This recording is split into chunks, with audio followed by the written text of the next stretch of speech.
Boa tarde, pessoal, tudo bem? Sejam todos muito bem-vindos. Só esperar o pessoal ir conectando. A gente já começa a nossa live de hoje, tá bom?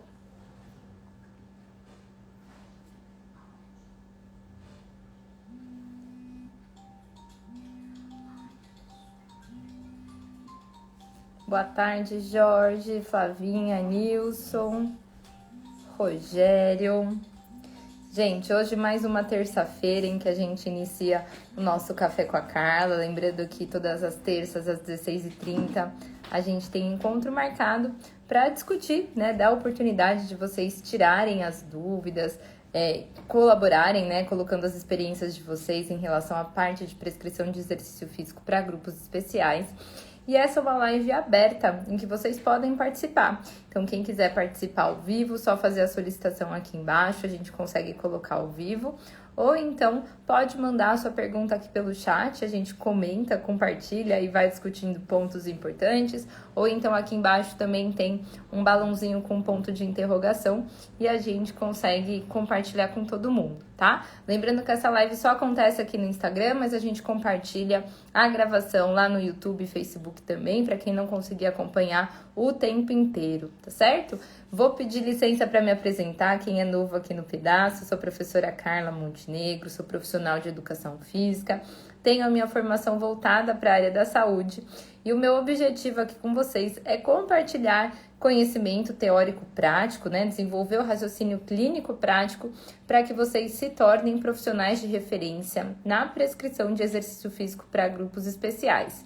E como nós combinamos, todas as terças-feiras, às 16h30, a gente faz o nosso encontro Café com a Carla, que é uma live sem tema pré-definido, aberta para vocês tirarem as dúvidas. Até vocês se desinibirem, né, destravarem um pouquinho, quem quiser compartilhar, a gente vai conversando. Tem algumas perguntas que eu sempre deixo aqui marcadas, que eu recebo no Instagram, que eu recebo no WhatsApp dos alunos e também no nosso portal de perguntas dos nossos já então alunos, né, do curso Raciocínio Clínico Prático, que é o Tratado de Prescrição de Exercício Físico na Saúde e na Doença. E aí, pessoal, a nossa primeira pergunta, até vocês, quem quiser participar aqui ao vivo, fazer a solicitação, que eu vou colaborar, na verdade, compartilhar com vocês a questão, é em relação à prescrição de exercício físico para pessoas que estão acima do peso, né? Sempre, né? Me perguntaram, Carla, tem diferença começar o aeróbico antes ou depois para indivíduos que querem perder peso? Gente, e aí falar de emagrecimento, perda de peso e exercício físico é um dos temas mais polêmicos dentro da nossa área, né? Por que acontece?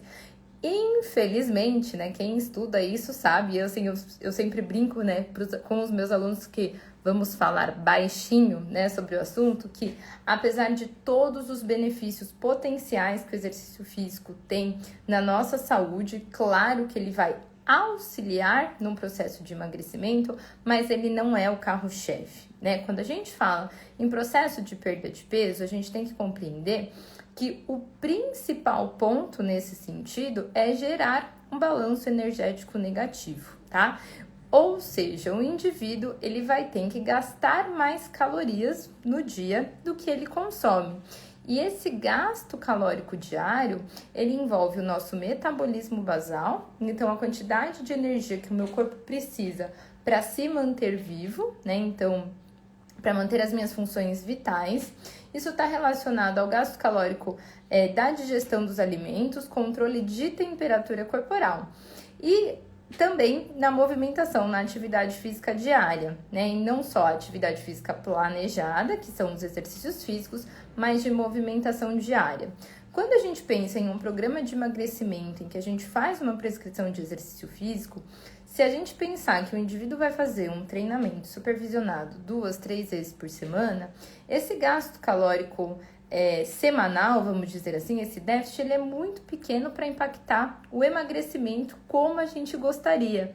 Então, infelizmente, esse gasto calórico não é o que vai fazer a super diferença na perda de peso. E aí, gente, reflitam comigo, né? Que se você quer realmente auxiliar no programa de emagrecimento do seu aluno, só prescrever treinamento físico e acreditar que o seu treinamento é o que vai gerar esse emagrecimento, acaba sendo um tiro no pé, porque não é o seu treinamento que vai fazer o cara emagrecer super treinando 2, 3 vezes por semana, independente do gasto calórico. A questão é que a gente precisa, né, aumentar o gasto calórico aí basal, né? E uma dessas formas é aumentar a massa muscular, então melhorar a composição corporal.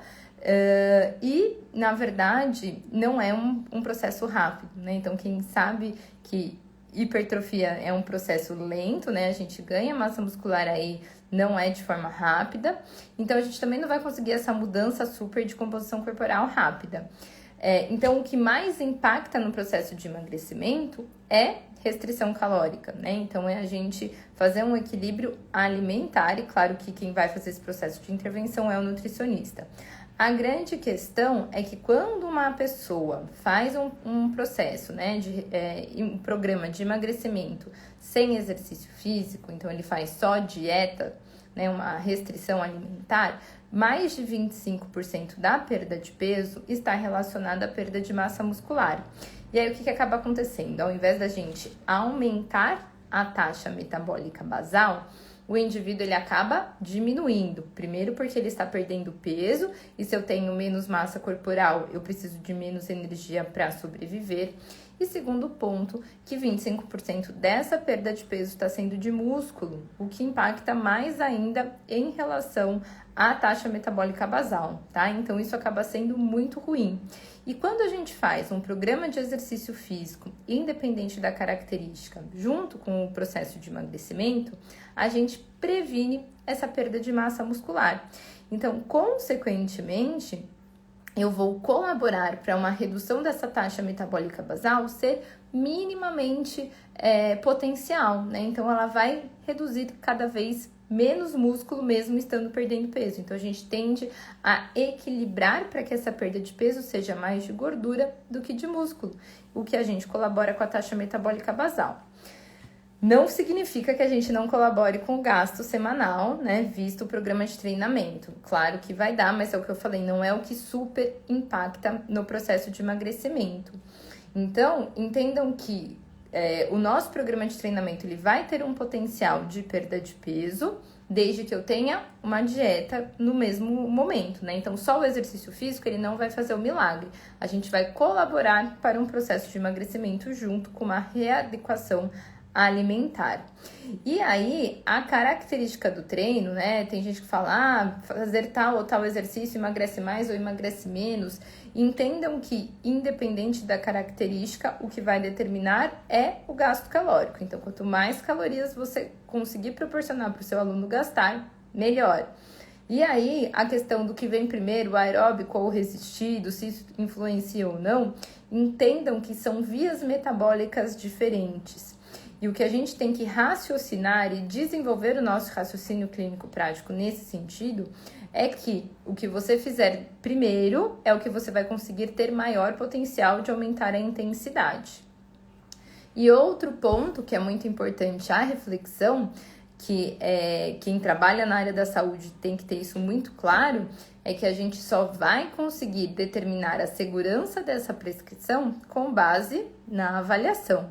Então, assim, se vocês não avaliarem, eu não consigo afirmar para você que o seu aluno, por estar obeso ou por estar no processo de emagrecimento, tem condições clínicas, e aqui eu não estou falando só de físico, condição clínica fisiológica, segurança para realizar determinadas características de exercício.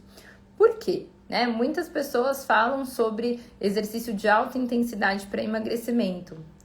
Quanto maior a intensidade, maior é o gasto calórico. Quanto maior o volume, maior é o gasto calórico. Então, a gente tem parâmetros que a gente consegue manusear na prescrição de treinamento que podem potencializar esse gasto calórico. E aí são todas as características aí que a gente consegue ter como variável. A grande questão é, o meu aluno tem condições, né, de eu manipular essas variáveis de forma efetiva? Né? Então, se a gente pegar um obeso, sedentário, primeiro de tudo, tem doenças associadas, como que é o potencial risco para ele cardiovascular, risco metabólico, tem um histórico prévio de atividade física, tem estrutura muscular para suportar o peso que está acima, tem estrutura para dar suporte às articulações e minimizar risco de lesão. Vocês sabiam que mais de 60% das pessoas que desistem de um programa de atividade física desistem porque tem medo de lesionar? Então, e por que essas pessoas têm medo de lesionar? Porque estão principalmente ativas no trabalho, se elas lesionam, elas ficam afastadas e isso compromete a renda delas. Então, entendam que pensar em risco do exercício físico para um paciente ou para um aluno que está acima do peso, não é só risco de ele ter um evento cardíaco durante a sessão, mas é um risco de lesão também. Então, se, por exemplo, né, um indivíduo que está acima do peso, eu acabo gerando uma sobrecarga articular e ele começa a ter uma queixa de dor, vamos supor, no joelho, isso pode levar ele a um afastamento, algum tipo de lesão que afaste ele do trabalho, e isso, de certa forma, pode comprometer a renda. Então, entendam que a característica do exercício, não vou pensar somente no que gasta mais calorias ou não, mas será que, com base na avaliação que eu estou fazendo como profissional, eu estou avaliando esse risco? Eu consigo realmente determinar se ele tem condição clínica para fazer o que eu estou propondo de forma segura? Então, pensar que, claro, eu quero gerar resultado, mas eu preciso gerar resultado de forma segura. E o que vai determinar a segurança é principalmente o conhecimento sobre a condição clínica atual, sobre o histórico prévio de atividade física, o histórico prévio da condição de saúde e, consequentemente, quais são os testes que eu vou aplicar. Nem sempre... e aí eu falo para vocês que grande parte dos profissionais hoje não fazem uma avaliação correta em indivíduos obesos. E quando a gente pensa, né, pessoal, em uma avaliação para obesidade, reflitam como vocês hoje atendem os indivíduos obesos. Mesmo porque grande parte das pessoas que estão acima do peso não se consideram alto risco, buscam a atividade física ou porque o médico mandou, então tem uma certa consciência de saúde, mas grande parte por um perfil estético. Então nem imaginam o potencial que tem em relação a lesões ou risco de eventos adversos durante a prática de exercício físico. Então, quem fala assim, Carla, eu sou da área fitness, trabalhei em academia, não pensei nunca na área da saúde, eu afirmo para vocês que 60% dos seus alunos, eles são considerados perfis para a saúde porque eles estão acima do peso. E da onde que eu tirei esse número? É número de referência, né, populacional. Se a gente pegar os dados populacionais, isso tem que ser refletido em população geral, né? Então, se 60% da população hoje no Brasil está acima do peso, 60% dos seus alunos provavelmente também estão, certo? Então, entenderam por quê? Antes da gente pensar em qual exercício, né, se interfere, qual exercício vem primeiro ou não, na sessão de treinamento para o indivíduo obeso, primeiro de tudo eu tenho que entender que só o exercício não é o que vai gerar o emagrecimento. Preciso entender que eu tenho que saber avaliar, como avaliar esse indivíduo em relação a todos os pontos de saúde, de condição clínica, de histórico médico anterior, a disponibilidade. E outro ponto que eu queria levar para a reflexão de vocês é se vocês estão fazendo processo de educação do seu aluno, né? Vocês estão fazendo com que eles aumentem o nível de atividade física diário?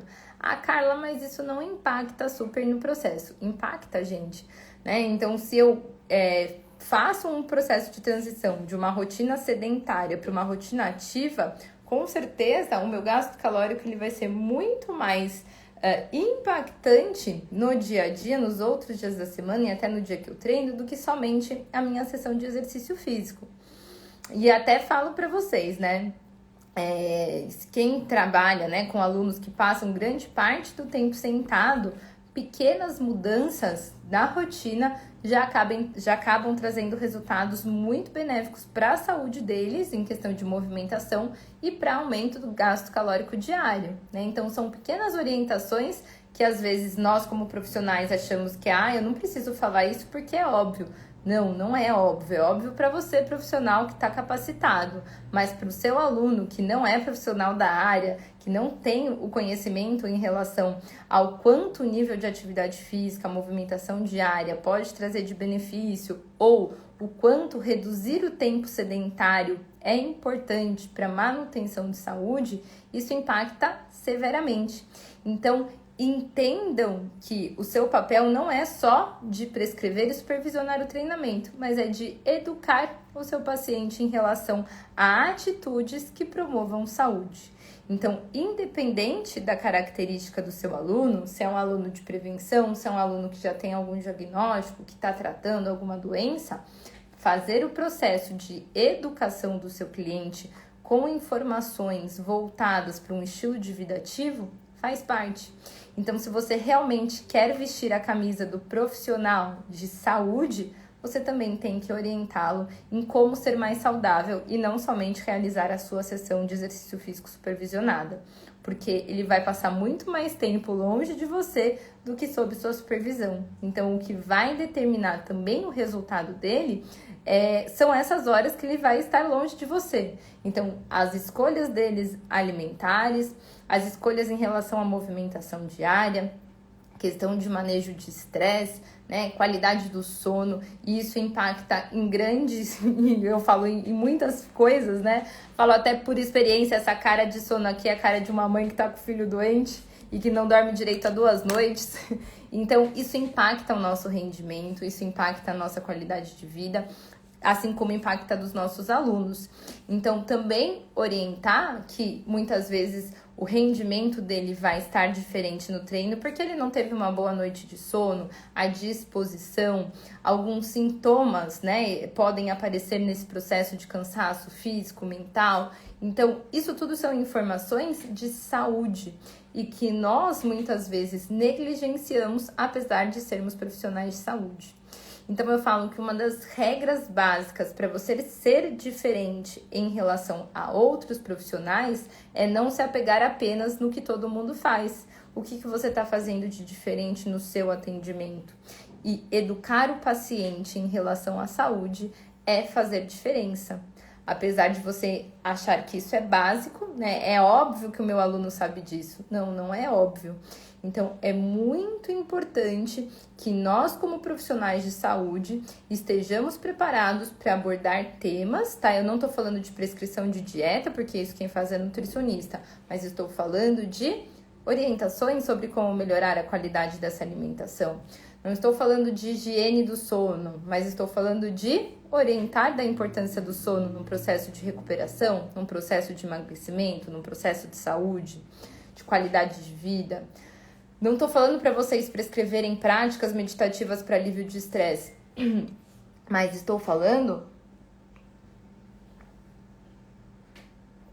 sobre a importância de abordar esse tema, de falar para o seu aluno o como o estresse pode influenciar em relação às escolhas dele alimentar, em relação ao exercício físico, a prática que traz mais resultado para ele. Então, entendam que o profissional diferenciado não é aquele que se apega apenas em prescrever o treinamento e supervisionar aquele treinamento, mas é aquele que faz a diferença na vida do seu aluno naquelas horas em que ele está longe.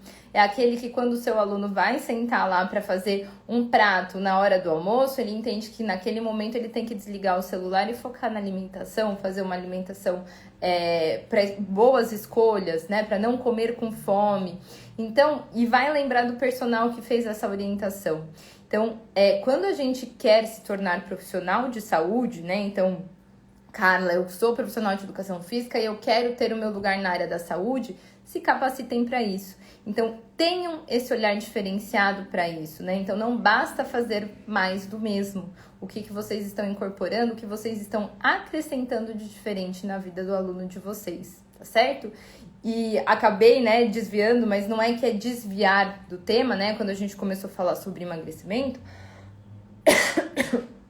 mas é que falar de perda de peso, né, falar de obesidade, não é simplesmente falar de uma prescrição de treino que gaste mais calorias, mas pela própria obesidade ser multifatorial, multicausal, ter fatores ambientais, sociodemográficos, psicológicos, hormonais, que interferem nesse processo, nós como profissionais que somos promotores de saúde e podemos também promover a perda de peso do nosso aluno, a gente tem que ter esse olhar amplificado para todos esses pontos. Atuar em um pedacinho só do problema não vai resolver. E aí, o que acaba acontecendo? O aluno desmotiva, fala que a atividade física não faz bem, não tá gerando nenhum resultado e nunca mais vai querer fazer exercício físico porque ele não emagreceu. Mas olha o quanto que tem por trás de um processo de emagrecimento, tá bom? Então, antes de se perguntar qual exercício gasta mais ou se eu prescrevo aeróbico antes do resistido, entendam que a complexidade é muito maior. Certo? Pessoal, quem tiver dúvidas relacionadas à prescrição de treinamento para grupos especiais, podem mandar aqui nos comentários, tá bom? Que a gente vai conversando com vocês. Lembrando que essa live é uma live sem tema pré-definido. Eu trago algumas perguntas que eu recebo nos últimos dias pelo direct, pelo WhatsApp, ou então no nosso portal de alunos dentro do curso Raciocínio Clínico Prático, para discutir com vocês, ou então fazer a solicitação para participar ao vivo. Eu sei que hoje vocês estão tímidos, ninguém tá me fazendo solicitação aqui para participar no vídeo. Desculpas. O Nilson, vou ler sua pergunta, deixa eu só beber um pouquinho de água aqui.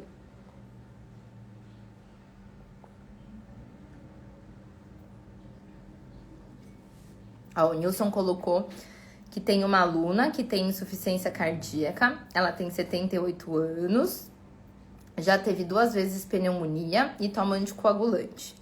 Iniciou com ela exercícios na bike ergométrica bem leve, se tá no caminho certo. Nilson, primeiro de tudo, é idosa, né? Então precisa fazer uma boa avaliação funcional aí para saber a condição dela. A pneumonia, ela é um quadro, infelizmente, recorrente, né, para idosos, né, não é uma coisa normal, né, mas é infelizmente comum. Então, por estar com o sistema imunológico mais deprimido, muitas vezes a questão do tempo parado, né, então ficar muito tempo em repouso, deixa o idoso mais suscetível a infecções oportunistas que acabam sendo desenvolvidas aí na pneumonia, tá? Então, é claro que a gente tem que ficar atento a esse ponto, mas por ter tido o histórico, isso não impacta tanto se ela não desenvolveu nenhuma condição crônica em relação a isso. De crônico, a questão da insuficiência cardíaca precisa do exercício aeróbio, né? Então, você tá realizando com a bike ergométrica, e aí tem que entender qual é o seu racional da bike, né? Se é risco de queda, se é condição cardiorrespiratória dela que propicia ser melhor na bike, tá? Então, por que da bike? Ou simplesmente porque era o que tinha disponível para ela realizar, tá bom? Mas a bike é uma opção, é uma das opções que eu gosto bastante com idoso. É claro que, né, quem sabe, né, eu falo bastante, trabalhar com idoso, eu acabo quase que 100% priorizando, na maior parte das vezes, o treino de força, tá bom? Apesar de ter a insuficiência cardíaca, se ela não tem força muscular, ela não consegue melhorar a parte cardiorrespiratória. Então, considere, né, o treinamento resistido como carro-chefe também, não só o aeróbico, apesar da condição cardiorrespiratória, tá? Então, a insuficiência cardíaca precisa melhorar o cardio, mas eu preciso de força muscular para conseguir esse desenvolvimento, tá bom? Então, é muito importante a gente ter muito claro isso na mente. E a bike, ela é uma boa ferramenta, vamos dizer assim, uma boa alternativa para trabalhos aeróbios. E até uma dica que eu dou para vocês, né? Quem faz atendimento domiciliar é aquele ciclo portátil, né? Então, que a gente consegue fazer tanto com ciclo ergômetro de braço quanto de perna, né? Então, a gente consegue utilizar como bicicleta ou como ciclo de braço, que acaba ajudando bastante nos atendimentos domiciliares. A questão do anticoagulante é muito comum também nos idosos. Cuidados nesse sentido em questão do idoso esbarrar, porque qualquer coisa ele vai gerar um hematoma, né? Então a pele dele já é mais fina, já é mais sensível, e pelo fato de tomar anticoagulante, ele acaba ficando mais suscetível a esses hematomas, tá bom? E tá no caminho certo, né? O que a gente preconiza na insuficiência cardíaca é que a gente consiga atingir aí 30 minutos de trabalho aeróbio. Claro que grande parte das vezes a gente não consegue começar com esses 30 minutos. Então, por isso que o que vai determinar é exatamente a avaliação inicial. Então, qual é a condição inicial do seu aluno, né? Então, começa talvez com um volume menor e a gente vai conseguindo progredir isso conforme o aluno vai respondendo. Então, no caso, a sua aluna idosa vai aumentando, vai melhorando a capacidade, vai aumentando esse tempo até chegar nos 30 minutos. A bike, baixo risco de queda, né? Bike ergométrica, né, pessoal? Não bicicleta aí normal na rua, mas baixo risco de queda, então tá assim no caminho certo. De acordo com a avaliação, né? Vamos pensar aí que você fez uma boa avaliação já, tá conseguindo direcionar nesse sentido, tá bom? Um outro ponto importante, tá, gente? Que muitas pessoas que atendem idosos acabam esquecendo. Claro que com base na avaliação, tá, gente? Mas é importante que a gente não esqueça de trabalhar o quê? Equilíbrio, tá? Então, tem uma condição crônica de C, né? Então, de insuficiência cardíaca, mas eu preciso também trabalhar o equilíbrio dela.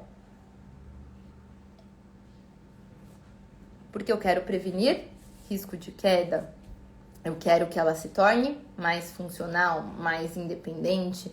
Então, não só promover melhora cardiorrespiratória, mas também promover funcionalidade. Nilson, tá de parabéns, tá no caminho certo. Continue assim, tá bom? Só não deixe de pensar na avaliação, né? Veja os testes que você fez, reveja, para conseguir incluir aí todas as capacidades possíveis e priorizar as mais emergenciais, né? Lembrando que para a gente conseguir uma boa evolução no cardiorrespiratório, eu preciso ter um bom fortalecimento muscular. Então, não só pensar na bike, mas pensar no fortalecimento. E no fortalecimento não necessariamente precisa da musculação quando no sentido de ter que trabalhar com exercícios de mecanoterapia, né? Com aparelhos. Eu posso utilizar o peso corporal, que é muito importante nisso. Exercícios como levantar e sentar, né? Então, que utiliza o peso corporal, estender e flexionar o joelho, né? Com o peso do corpo somente, a própria elevação frontal com os membros. Parece fácil, mas quando o idoso ele tá mais debilitado, acaba sendo suficiente para a gente conseguir uma sobrecarga e, consequentemente, uma melhora do padrão de força, tá bom? Jorge, não sei porque para mim não apareceu. O Jorge colocou aqui saber a fisiopatologia para aplicar melhor o programa de treino para os alunos. Com certeza, isso é fundamental, tá bom? Então, a gente precisa, né? Como eu sempre falo para vocês, os pilares até do método que eu desenvolvi, que é o raciocínio clínico prático, ele acaba sendo o conhecimento teórico prático na fisiopatologia e condição clínica do seu aluno, saber avaliar, né? Então, com base no conhecimento, eu saber quais testes aplicar e quais questionamentos realizar na minha avaliação inicial e reavaliação do meu aluno, saber prescrever o exercício físico de forma segura, e o quarto, na verdade, eu falo que é o colher o que a gente plantou, né? Que é ter a valorização como profissional, o retorno financeiro também, né? Então, a gente tem que ter um bom atendimento para ser valorizado, e o bom atendimento, ele com base em conhecimento, com base em segurança e com base em resultados. Se eu não sei avaliar, eu não tenho indicadores para gerar resultados, tá certo? Então, é muito importante que a gente conheça a condição, que a gente saiba avaliar para ter segurança e gerar resultado na prescrição segura. E, consequentemente, o quarto pilar ele vem como consequência de retorno financeiro e valorização no mercado. Nossa live de hoje voou. Peço desculpas aqui pela tosse, a garganta tá pegando um pouquinho porque eu não paro de falar um minuto. A Jaque, pensando sempre na funcionalidade também no público idoso. Exato, Jaque. Obrigada aí pela colaboração. Galera, muito obrigado mais uma vez. Lembrando que A live de terça-feira que a gente faz o Café com a Carla, a proposta é não ter um tema fechado, mas que vocês tragam os questionamentos, compartilhem as experiências e as questões que vocês querem dividir em relação à prescrição de exercício físico segura para grupos especiais, tá bom? Muito obrigado pela atenção. Lembrando que a live fica salva, quem não conseguiu pegar desde o começo, é só acessar o feed que vai estar disponível para vocês. Eu espero vocês numa próxima oportunidade. Grande beijo!